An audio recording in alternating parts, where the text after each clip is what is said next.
Isa sa simpleng recipe gamit ang ating patola ay ang pag-isa lang sa garlic. Pakita ko sa inyo ang simplihang paraan na masarap. Just garlic lang ng igisa.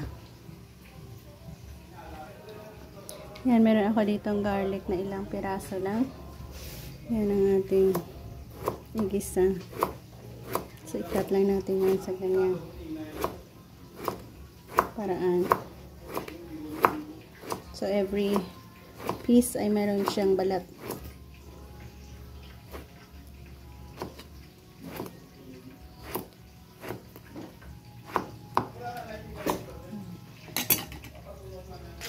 So, naglagay na tayo dyan ng mantika. Igisa natin ang ating garlic.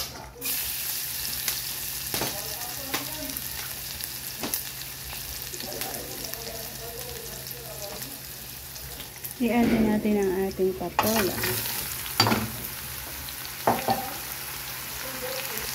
Konting asin.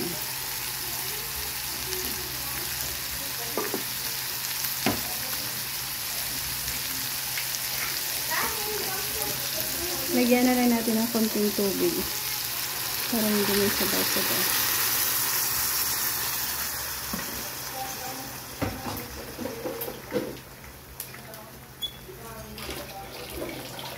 Isang kulo and ready na tayo dyan.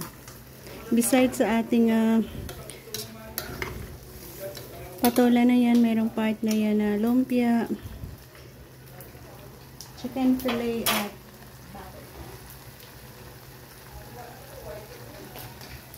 ito yung mga part na niya. Tapos meron pa tayo dyan pinipritong baboy. Diba? Perfect na. Merong gulay. Meron tayong pinirito.